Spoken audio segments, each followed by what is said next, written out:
dear beloved, Boss Mike, Cervera. Hamon kay Atong Ang, mga kababayan. Nako, pagka ikaw ay hinahamon ng ganyan tapos hindi ka kumakasa, baka ikaw sabihan na, nako, guilty ka. Diba, Jacqueline Corpus? O, eto na. Mga kababayan, pakinggan ninyo. Hinamon ni alias Totoy si Atong Ang na Na? mag-lie detector test kasunod Nako. mga sakong nakuha sa Taal Lake. Para Nako. naman sa DOJ, lalong lumakas ang kredibilidad ni alias Totoy. Nasa frontline ng balitang yan si Gary De Leon. Nako po. Dumating sa Fishport sa Laurel, Batangas ang ilan sa pamilya ng mga nawawalang sabungero. Gusto Nako. raw nilang personal na makita ang ikalawang diving operation ng Philippine Coast Guard. Isa na rito ang Nako. tiyahin ng 14 anyos na si Mason Ramos, Nako. ang pinakabatang nawawalang sabungero mula Nako sa po. Quezon Province. Nako. Kinakabahan po. Laka. Sana yung pamangkin ko na po yung matagpuan. Kahit Yan po yung tita nung 14 anyos, mga kababayan, minor de edad. Di pinatawad. Kita nyo, mga kababayan ko, no? Kapag kasindikato, ganyan walang edad-edad. Oo, matanda, bata, may ipin o wala. Nako, kapag ikaw talaga ay tinarabaho, sigurado. No, mga kababayan, ano? Ang hirap makapasok sa sindikato kung totoo itong mga pinagsasabi ni Manong Totoy Kaya na nga, mga kababayan ko, nagkahamunan na po sila. Nagkahamunan na. At ito'y pangalawa na pangalawa na po ito na pagdadive, paghahanap ng mga buto. At nakahanap nga po ng mga buto ulit, na nakasako, etong mga diver natin, kaya ito mga kababayan, sabi ng DOJ, nako, lumalakas daw ang kredibilidad ni Totoy. Oo, kaysa kay Bato. Mga kababayan, eto na, pakinggan ninyo. buto po para mabigyan siya ng mais na libing. Dumating din sa lugar si Charlene Lasco, ang kapatid ng isabong master ng Laguna na si John Lasco. Sana yun na yung kapatid ko di ba? O, kita nyo, mga kababayan, sana yun na yung kapatid ko, yung nakasako na yun, ang hirap siguro ng pinagdaanan ng mga kinatay, Biruin ninyo, mga kababayan, ang kwento, sinasakal ng alambre. Yung alambre yata na may may matalas na tusok-tusok ba yun o parang blade, magkakaiba kasi yan. No? Hirap siguro nun. Tapos nai-imagine ng mga kamag-anakan kung paano pinahirapan, Sakit niyan, Sakit, mga kababayan, hindi ko ba alam? Pwede nyo namang kung nagkasala, baka pwede nyo naman bugbugin na lang. Kaso, mga kababayan, talagang binawian ng buhay, Laila Collins. Oo, buti na lang nandito si Laila Collins. Hindi naman nanonood si kumpare ko. Oo, ha? Di ba, mga kababayan? Buti na lang, di ako sugarol. Ayan na nga, mga kababayan. Baka naman. Wag na ho. Sa mga asawa niyong mga sabongero, kaysa mga byuda kayo. Aba, hiwalayan nyo na. Di ba? Yung mga asawa nyo, kung mga sabongero yan, hiwalayan nyo na. Humanap kayo ng mga katulad ko, hindi sabongero. Di ba? Laila, hindi yung nanonood si Bokobo. Ayaw mo manood sa mga BBM vlogger. Baka naman. Pang Starbucks lang sa Boracay. Magbuburakay kami bukas. Buburakay kami ng mga paborito nyong vlogger. Yan Eto na, mga kababayan sa totoo, seryoso. Kung kayo mga kababayan ang tatanungin, ano ang pakiramdam ninyo? Ano mararamdaman ninyo kung sakaling kayo yung nawalan ng pamilya? Nawalan ng asawa, nawalan ng anak, nawalan ng apo, nawalan ng pamangkin, nawalan ng kaanak, mga kababayan. Di po ba? Yun buti na lang, nandyan yung isa pang pisang ko, si Hargon. Hoy, hindi ako nanghihingi ng abuluyan, hindi. Hindi tulad ng mga DDS, merong solicitation. Si Takero, malakas naman kumita ito. Kasi lakas ng channel niyan eh. Ang pinakamababang kita ni Takero sa kanyang YouTube channel, mga kababayan, ibubuko ko na. Booking, ibubuking natin. Nako, oo, mahina ho, 500,000, isang buwan. Oo, ha? Yan po, si Takero, nako, kita nyo naman, Ha? Minsan mga pinanggigilan ng mga DDS yan. Pero dito tayo sa topic. Nako, eto matindi. Di ba? Matindi. Ulitin ko lang yung sinabi ko. Kapag kaho kayo, ang asawa nyo sa bungero, kaysa mabiyuda kayo na maaga, abay, hiwalayan nyo na at maghanap kayo ng katulad namin nila Takero at ni Hargon. At saka ni Roel Bukobo. Ha? Yan ang mga hanapin nyo. Kasi, kaysa naman mabiyuda kayo, di ba ito Ate Evangeline, Kaysa naman mabiyuda kayo. Oh, di ba Nog? Dapat gano'n, hanapin nyo yung katulad namin, hindi nagsasabong, ayaw ng sugal, galit. Oo, di ba? Sige tuloy. Sana siya na yon para at least we can finally put him to rest. Kumuha pa rin ng hustisya. Kasi hindi naman nagtatapos lang ito sa makuha yung katawan nila. Kailangan talaga may managot dito sa nangyari rito. Nako. Ibang klase kasi talaga. Ang NBI Forensic Team, CIDG at SOCO naglagay na ng command center para sa paglalatagan ng anumang mare-recover sa lawa ng Taal. Masaya naman ang Grabe, mga kababayan, sinusuyod po nila yung Taal Lake para lang makuha yung mga buto. Eto naman ang mga DDS. Kumana, mga kababayan. Kwento ko lang. Abay, kumakana sila ngayon, mga kababayan. Ay, sabi ng mga DDS, tanim buto naman daw. Kita nyo kamangmang, mga kababayan. Kakamangmang ng mga DDS, sa sobrang tangat mangmang, biruin ninyo yung tanim buto. Baka nakalimutan nila, napakaraming humihingi ng hustisya. Di po ba? At hindi maitatanggi, marami hong mga nangamatay na mga sabungero. Hindi yata nila alam, mga bobo. Ganon kahihina ulo ng mga DDS, mga kababayan. Biruin nyo, mga kababayan ko, ayan na, may mga nangamatay. Andyan na't humihingi ng hustisya yung mga kaanak. Sasabihin, tanim buto pa rin. Hinahalin tulad daw kasi mga kababayan na, si Digong tinaniman ng kaso, si Kibuloy tinaniman din ng kaso. Kita nyo mga kakatanga, Si Kibuloy maraming nagrereklamo, maraming ginahasa daw. Ganon. Ang daming mga niyot-iyot. Ang daming mga pinatuwad. Ang daming mga pinag-shampoo ng Palmolive Lavender. Hindi ba nakikigets yun? May mga dumadaing. May mga humihingi ng hustisya. Ilan na ba yung mga nagsalita? Maging yung mga foreigner, mga kababayan, nagsalita laban sa kanya. Yung mga Ukrainian. Sinamantala ni Kibuloy. Anong doon? Anong tanim kaso doon? Mga unggoy. Dito naman kay Digong. Dito naman kay Digong. Hindi po ba, mga kababayan? Tanim kaso daw kay Digong uli. Anong kaso? Matagal nang kinasuhan yan si Digong. Di po ba? Paano magiging tanim kaso yon? Kundi ba naman kayo mga engot talaga?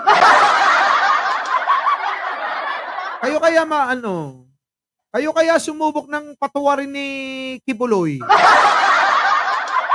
Sabagay, hindi kayo papatulan nun. Ang papangit nyo eh. Di ba?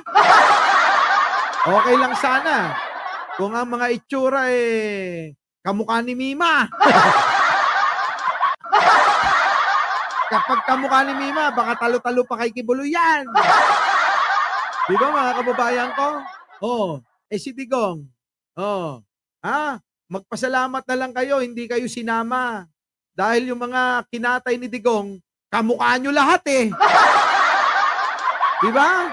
Lahat po ng mga kinatay ni Digong, kamukha ng mga DDS, yung sumusuporta kay Digong, Yan. Eto na, tuloy. Tuloy natin 'to mga kababayan, ha. whistleblower na si Julie Dondon Patidongan o alias Totoy. Hindi pa man nakukumpirma Grabe mga kababayan, ang daming ginagamit ng mga balloto ba? Oo. Ang daming ginagamit na balloto para hanapin itong mga boto daw o yung mga nako, Catherine Galpo, late ka na naman eh. Amira, isa ka pa, ano? Di ba? Mga late kayo, Mami Piar. Tuloy. kung mga butungan ng mga tao ang nakuha sa Taal. Sigurado raw siyang mga buto ito na mga nawawalan sa bungero. Alaka, sigurado na daw sila mga kababayan. Nabuto ito ng mga sabungero. So, nagdidelikado na ho ngayon. Itong si Atong Oo, Manong Atong. Habang maaga pa, baka naman, bahagihan mo naman kami ng kayamanan mo. Di ba? Oo. Bahagihan mo kami, nila Arnold Lopez at Ai Chang. Di ba? Kasi kapag nakulong ka, wala rin eh. Kakamatayan mo na yan sa loob ng kulungan. Kung ikaw ay mapapatunayan na ikaw ang mastermind. Kaya bago pa yun mangyari, baka ipamahagi mo din dami ditong nangangailangan ng pera eh. Baka naman Manong Atong, baka gusto mo mag-sponsor. Talay. Ngayon, alam na ni Mr. Atonghang na si Dondon Patidongan na hindi na nagsisinungaling. At Alaka, yan na mga kababayan. Ayan na. Alam mo na daw ngayon, Atong Ang, sabi nitong dati mong anak-anakan, na hindi siya nagsisinungaling. Totoo na maraming mga sabungero ang mga nilibing ninyo diyan sa may katubigan ng Taal Lake. Nako, Diyos ko po. Grabe mga kababayan ko ito, matindi. Sige. Di ba Benjamin Bernardo, no? Dapat ganun ang panawagan. Hindi yung magsusolicit ka sa mga OFW tulad ng ginagawa ng mga DDS na to. Di ba? Tayo mga kababayan, ang hingin natin yung mga tulad ni Atong Ang na wala nang magawa sa pera. Di ba? Dito, Atong Ang sa channel, yung mga tao rito, hindi ka papatay rito. Puro mababait kami. Puro mababait kami rito. Sana naman, unahin mo yung mga mababait. Hindi yung mga mamamatay tao. Ano yan? Sige, tuloy. this, kahit pa paano, napatunayan ko lahat ng sinasabi ko na hindi pagsisinungaling. Alaka. Paano yan, Atong Ang? Napatunayan na tumataas na, lalo ang kredibilidad netong si Manong Totoy. So ngayon, habang siya tumataas ang kredibilidad, ikaw naman napapasama, Manong Atong. Manong Atong! Oo. Ikaw napapasama dito sa mga resulta na ginagawa ng mga Navy at kawani ng gobyerno sa paghahanap ng mga di umano'y mga pinakatay mo raw, sabi ni Manong Totoy. Grabe, no? Ganun na lang, utos-utos ka lang. Ayoko niyan. Pangit, papatay nyo. Siguro, mga kababayan, kung itong si Jojo Chavez, sandamakmak ang pera, malamang pati si Manang Aimee pinapatay.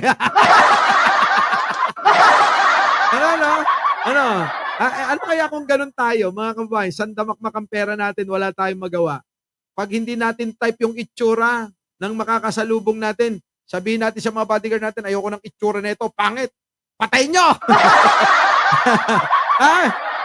Ganun kaya, mga kababayan, pagpunta mo ng mall, may makasabay ka na kumain, hindi mo trip, patay nyo! Grabe, no? Ang tindi. Iba rin yung trip Iba rin yung trip. Ang trip, mga kababayan, yung yung ayaw makita yung mga taong hindi niya gusto. Grabe. Ang tindi, no? Kung gano'n naman ang pera nyo, bilyon-bilyon. Araw-araw, mga kababayan, bilyon ang pumapasok dyan. Di ba? Kita sila, bilyon-bilyon, mga kababayan. Saan ka pa? Anong gagawin sa pera? Hanggat maaari nga, mga kababayan Oo, ipapatay na lahat ng mga tao eh. Ha? Ano kaya mangyari, no? Sa sobrang dami mo, ipapatay mo yung lahat ng tao, ikaw na lang mag-isa. Pukinak. Tapos mga kababayan, nakalimutan niya mga kababayan, paano na? Pati yung isa, yung jowa niya, nasama. Hindi, no? Ano kaya, ano? Ganon, ano? Sa dami mong pera, ipapatay mo na lahat ng tao para masiyang ka, mag-isa ka na lang sa buhay mo. Di ba? Ang mga kasama mo, kabayo, kalabaw, baboy, kambing. Tapos, paano yun? Pag kailangan mo ng tira, tulad ng sinasabi ni Robin, paano kapag in-hit ka? O ditirahin mo yung kambing, tulad ng isang vlogger na tumira. Diba? May mga vlogger na ganyan, tumitira ng kambing. O kaya kung nagsawa ka sa kambing, o ditirahin mo naman yung baboy. Kung trip mo naman medyo malaki-laki, o yung kalabaw, o kaya yung baka. Sarap siguro daming pera. Masarap yan. Kahit nga sakto lang, masarap na eh. Depende ho yan mga kababayan kung paano nyo gagastahin. Opo, ang pera, mga kababayan, dapat in and out yan. Dumadaloy. Hindi ho yung kamkaman nyo. Ano ba yung kamkaman sa Tagalog? Batang pasaway. Ano yun? Ano yun? Mga Ilocano dyan. Yung kamkaman dangay. Ay, yung ganon. Di ba? Yung bang, ano yun? Ano yun, Lucy Minagawa? Ano tawag doon sa Tagalog?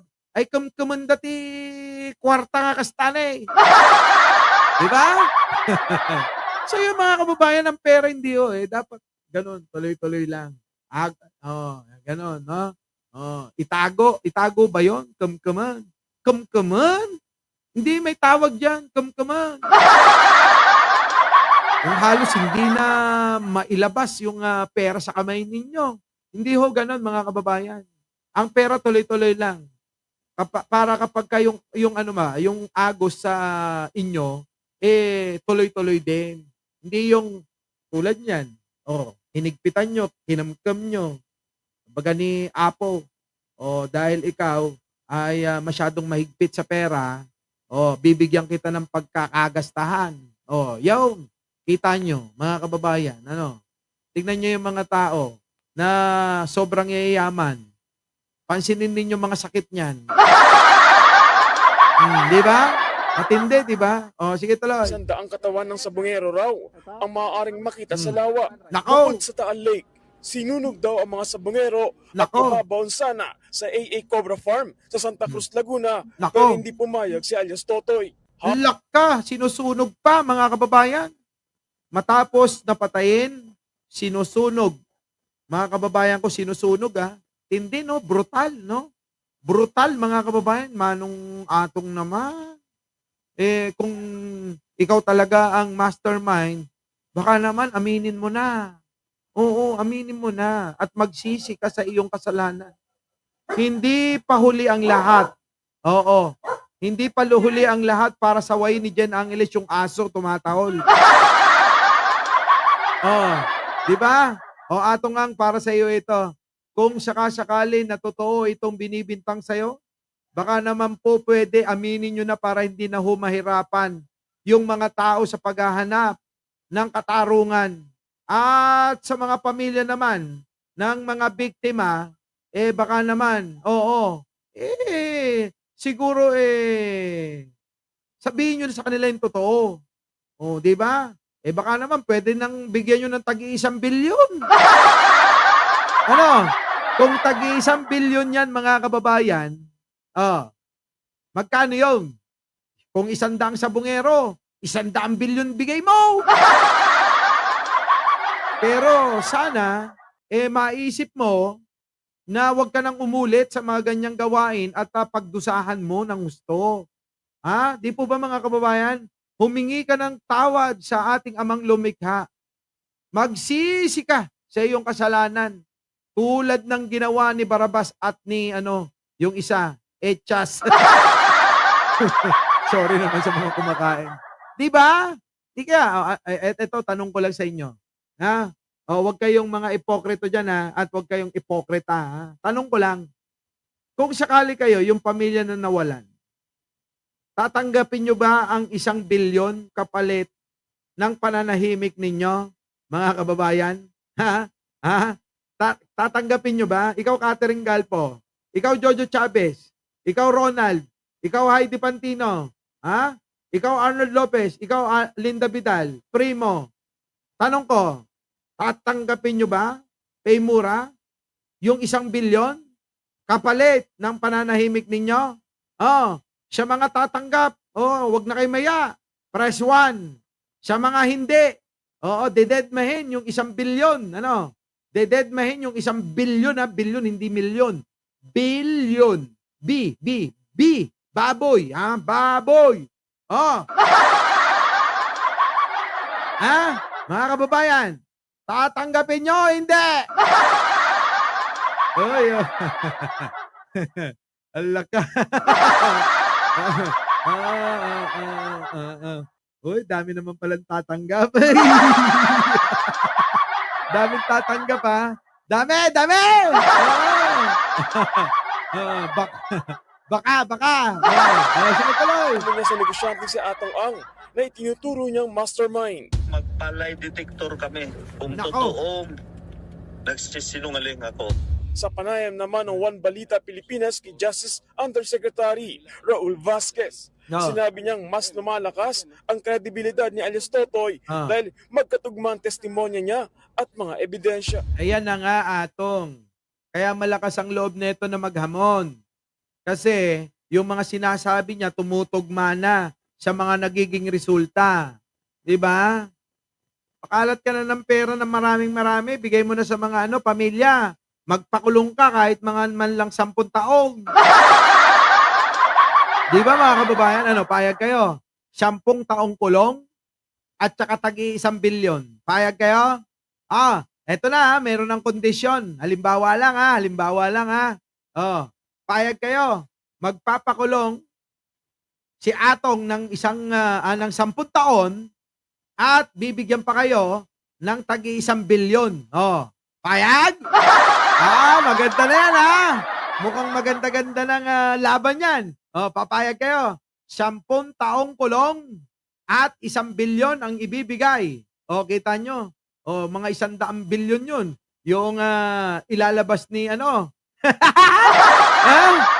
ilalabas ni Atong kung sakasakali, payag na! Ganda na ng deal, no? Baka naman, may mababasa pa ako na, sandali lang, Boss Mike, pag-iisipan ko pa. Naku. Ayun na nga, Catherine Galpo, Ang hustisya, 1 bilyon at 10 taong kulong. Sige nga, yung nga yung hustisya. Payag ba kayo? Ha? Anong 3 bilyon. Alam niyo po ba yung bilyon? Bilyon. Hindi milyon ha. Hindi ho milyon. Bilyon. 1 bilyon at 10 taong kulong. Payag na, no? Ha? Payag na!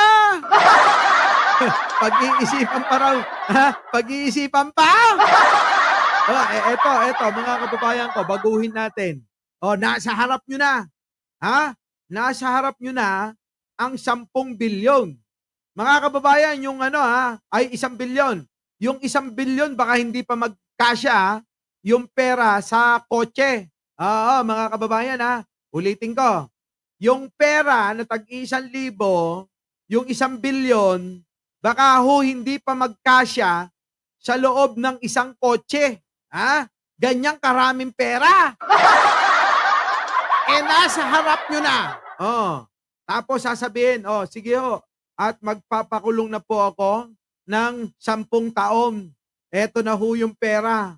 Kunin nyo na o hindi. Laban o babae? Sige nga. Lalaban ho kayo o babawi? Lalaban o babawi? Tapos sasabihin niya Atong, yung pamilya nyo kasi, inagrabyado ko, ninakawan ako. Nagnanakaw sa akin, ginawan ako ng masama masamang tao yung ano nyo, yung inyong kamag-anak, yung nawala. Di ba ba? Siguro maiisip nyo, nga naman, gago rin kasi to. baka mamaya magbago yung mga isip nyo, no? Imbis na sisihin nyo si Atong, baka kampihan nyo na. Sasabihin nyo, ganito, no? Putang ina si tong aking asawa eh. Sinabi ko nang wag magsabong. Ayun, langya na yun. Abay, nagnakaw pa kay Atong. Di ba? Ayaw ni Catherine. Di ba? Baba mo, sisihin nyo na yung kaanak ninyong nawala, ano? Ako siguro, mga kababayan, seryoso.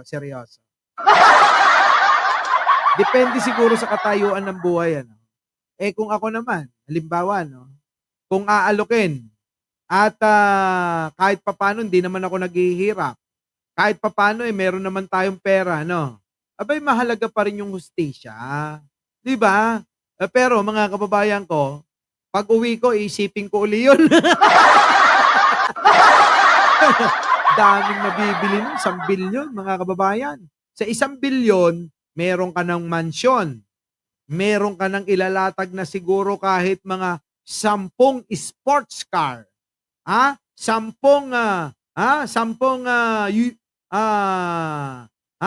SUV. Tulad ng Fortuner, ganyan, ano? Lahat na ng malalaking sasakyan, bilhin nyo. Tulad ng Land Cruiser, gano'n, ano? Kahit 10 pa yun, mga kababayan. Nakapila ron. At mga kababayan, hindi na maghihirap yung buong pamilya nyo. Yung mga anak nyo, pag-aralin nyo na sa pinakamagandang eskwelahan. Pwede na, no? Pero, syempre, mga kababayan, depende pa rin yan sa katayuan ng buhay. Kung ang mahalaga pa rin at pinipili natin ay prinsipyo, alam nyo na isasagot ko. Dapat manaig at magwagi ang hustisya para sa mga inabuso, mga pinatay na sabungero. Ganon. Diba? Tuloy. Napakadaming documentary, video, CCTV evidence, real evidence na tumutugma sa storya na sinasabi ni alias Totoy. Nako. Hindi lamang ito base sa kanyang salita, kundi ito ay suportado ng dokumento. Sinubukan namin kunin ang panig ni Ang, pero hindi pa sila sumasagot. Pero Alak ka, natatakot na siguro, mga kababayan. Kung walang ebidensya, hindi totoo yung mga buto, malamang sumagot na agad ito. Ano po? Kaso mga kababayan, mukhang ayaw na sagutin, mga kababayan, ano? Mukhang ayaw na sagutin. Paano kaya ito, mga kababayan ko? Sa palagay ninyo, ito ba senyalis na tatakbo na si Atong Ang? Magtatago na rin ba ito sa ibang bansa? O mga kababayan, mananatili rito sa Pilipinas?